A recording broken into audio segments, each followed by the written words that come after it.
Salut à tous, alors aujourd'hui je vais vous expliquer comment fonctionne la blockchain. Il y a peut-être des débutants pour qui c'est encore assez flou comment fonctionne la blockchain, donc je vais vous expliquer ça aujourd'hui. Pour m'aider, je vais utiliser l'application qu'a créée cette personne et vous pouvez accéder aussi sur ce site pour faire les simulations que je vais vous présenter. Avant d'aller plus loin, il est important de comprendre comment fonctionne un hash. Il existe plusieurs algorithmes pour hasher des données. Et ici, ça sera le SHA-256. 256 pour 256 bits. Donc le hash sera toujours sur 32 octets.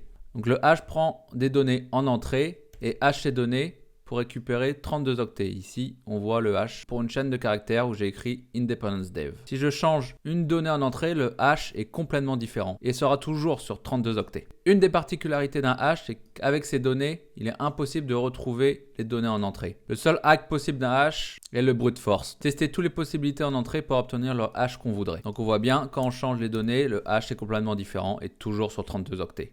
Donc voilà comment fonctionne un hash. Dans la blockchain, un bloc est tout simplement un hash qui en entrée prend plusieurs données. Le numéro de bloc, un nonce dont je vais vous expliquer l'utilité après, et des données. Et en fonction de ces trois données, on calcule le hash, comme précédemment expliqué. Alors je vais remplir des données et on voit que le bloc n'est plus valide, il passe en rouge. Le concept de proof of work, de preuve de travail dans la blockchain, permet aux mineurs de valider un bloc. Pour qu'un bloc soit valide, le hash doit commencer par 4 zéros. Et ici, on voit qu'il commence que par 1 0, donc le bloc n'est pas valide. Et la seule donnée que les mineurs peuvent changer pour avoir ce hash est le nonce. Donc je vais essayer de miner ce bloc. Le nonce qu'il faut avoir en entrée pour avoir un hash qui commence par 4 0 est celui-ci. Ce bloc est donc maintenant valide. La blockchain est une suite de blocs reliés entre eux. Et comment on relie chaque bloc entre eux? C'est en renseignant le hash du bloc précédent. Donc maintenant, on doit prendre en compte cette donnée en plus pour calculer le hash du prochain bloc. Donc si une personne malveillante cherche à modifier un bloc, tous les blocs suivants seront erronés. Et donc le hacker, pour avoir une blockchain saine, devrait recalculer chaque bloc un par un. Petite notion de vocabulaire, le premier bloc d'une blockchain est appelé le bloc Genesis. Et donc prend comme hash de bloc précédent 0, puisqu'il n'existe aucun bloc avant celui-ci. On sait que la blockchain est décentralisée. Et pour rendre cette décentralisation possible, la blockchain est partagée sur plusieurs nœuds. Et n'importe qui peut créer un nœud. Chaque nœud possède l'historique de la blockchain partant du bloc Genesis. Donc on peut voir ici le nœud A, le nœud B, le nœud C qui possèdent exactement les mêmes données, qui possèdent exactement la même blockchain. C'est essentiellement grâce à ce système que la blockchain est sécurisée. Je vais vous montrer pourquoi. Admettons que le prochain bloc à calculer contient la donnée 25. Je mine 25, je mine ici, chacun mine.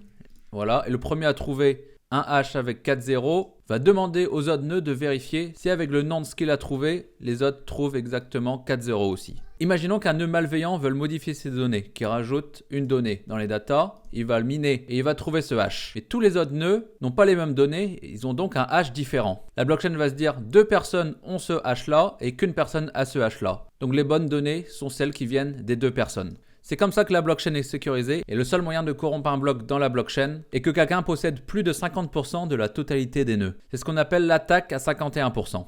Maintenant, on peut voir que dans les datas, ce qui se trouve réellement, ce sont toutes les transactions. On peut voir que cette personne a envoyé 25 $ à cette personne et ainsi de suite. Chaque bloc possède plusieurs transactions. Donc si on peut voir que je change un montant, le bloc n'est plus valide. Donc chaque nœud reçoit un groupe de transactions et en fonction des données reçues, doit donc calculer le nonce pour avoir un hash qui commence par 4 0. Le premier mineur à avoir trouvé le nonce fait vérifier son nonce aussi par tous les autres nœuds qui doivent obtenir exactement le même hash. Si plus de 50% des nœuds valide que ce hash est bon, le bloc est ajouté à la blockchain et le mineur qui a trouvé en premier le nonce est récompensé. Donc maintenant, imaginons qu'une personne veuille modifier les données et dise qu'il a reçu 2 millions de dollars de l'ord. Donc il va recalculer son hash qui obtient bien 4 zéros au début du hash. Et tous les autres nœuds ont les bonnes transactions et lorsqu'ils minent, ils n'ont pas le même hash. Donc le bloc de cette personne ne sera jamais validé par le réseau de nœuds. Voilà, j'espère que vous avez compris un peu mieux comment fonctionne la blockchain. Pour cet exemple, je vous ai expliqué comment fonctionne la blockchain avec la preuve de travail, ce qu'on appelle le proof of work. Bitcoin fonctionne toujours avec le proof of work. Mais par exemple, Ethereum a basculé sur une nouvelle norme qui est le proof of stake, la preuve d'enjeu, qui fonctionne donc maintenant différemment. Si vous n'avez toujours pas tout à fait compris, vous pouvez vous rendre sur ce site et faire les simulations vous-même pour bien comprendre comment fonctionne la blockchain. C'est tout pour aujourd'hui. Allez, ciao!